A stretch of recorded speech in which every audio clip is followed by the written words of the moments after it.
तो भी बहुत ही जगह पे बड़ी बड़ी कॉरपोरेट कंपनीज में लव जिहाद है, कन्वर्सन है, हिंदू में पहने जाने वाली चीज़ें उन पर रोक, ऐसे बहुत ही सारे सामने किस्से आ रहे हैं। उसमें अभी अभी जो किस्सा आया है लेंसकार्ट का, उन्होंने तो ऐसे ऐसे नियम बनाए हैं, मतलब कि आपको कलावा नहीं पहनना है, आपको टीका नहीं लगाना है, आपको अंगूठी नहीं पहननी है, अगर आपको सिंदूर करना है तो इतना मिनिमम करना है कि वो कपाल पे ना आए, फोरहेड पे ना आए, या तो फिर आप दिखे ही नहीं ऐसा सिंदूर करना है। और दूसरी साइड देखें तो आप हिजाब पहन सकते हैं, आपको पगड़ी पहननी तो आप ब्लैक पहन सकते हैं, मतलब हिजाब में भी उन्होंने साइज़ फिक्स की है। लेकिन अच्छी बात है कि उनके मज़हब के मुताबिक उनको अनुमति दी, उसमें हमें कोई विरोध नहीं है।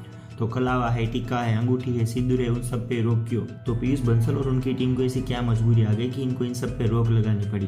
फिर बहुत ही सारी कंट्रोवर्सी हो गई। तो फिर तो पीयूष बंसल ट्वीट करते हैं, पहले तो डिफेंड करते कि ये सब है वो ओल्ड हो गया है, लेकिन फिर सोशल मीडिया है ना, उन्होंने ये भी पहचान लिया ये तो फरवरी 2026 का ही है, तो ये कोई पुराना नहीं है। फिर से कंट्रोवर्सी ज़्यादा होगी तो फिर से ट्वीट करते हैं कि माफ़ी, और बोलते हैं कि यहाँ इन सब में चेंजेस लाए गए। तो अच्छी बात है कि चेंजेस लाए गए नहीं, चेंजेस तो लाना पड़ेगा। और लेकिन सवाल ये है कि आप हिंदू हो, आपके कस्टमर हिंदू है, नो डाउट सभी धर्म के लोग वहाँ लेने जाते हैं, लेकिन मुद्दा ये है कि ये सब करने की आपको ज़रूरत ही क्यों पड़ी?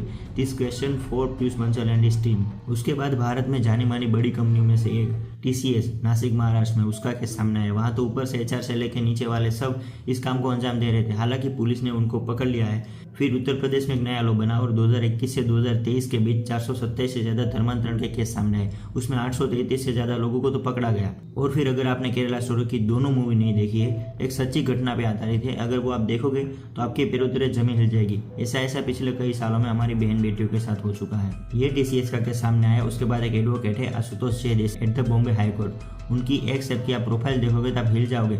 उन्होंने जो भी लड़का लड़की उनको DM करते हैं, मतलब कि मैसेज करते हैं, उन सबके स्क्रीनशॉट लेके वहाँ रखे हैं, उनकी प्रोफाइल पे अपलोड की है। उसमें से टेक महिंद्रा गुड़गांव कंपनी है, उसका भी नाम आया है। ये जो है टेक महिंद्रा गुड़गांव है, वहाँ एक लड़की काम करती होगी, उन्होंने इनको मैसेज किया है। उसने बताया कि मैं टेक महिंद्रा IT पार्क रोगस टेलीकॉम में हूँ और वहाँ 60% से ज़्यादा मुस्लिम बॉयज़ है, उसमें कोई आपत्ति नहीं है, लेकिन ज़्यादातर मुस्लिम बॉयज़ की गर्लफ्रेंड हिंदूज लड़कियाँ हैं। और उसने 4 महीने पहले ज्वाइन किया था और यहाँ का HR है गुलाम घोष, वही इन सबको हायर करता है। और उसने साथ में ऐसा बताया कि मुझे यहाँ ऐसा लगता है कि मैं मिनी पाकिस्तान में हूँ। और फिर ये सामने आया उसके बाद वहाँ के कुछ और लड़का लड़कियाँ होगी जिन्होंने फोटो शेयर किया है पेंट्री एरिया के बाहर का।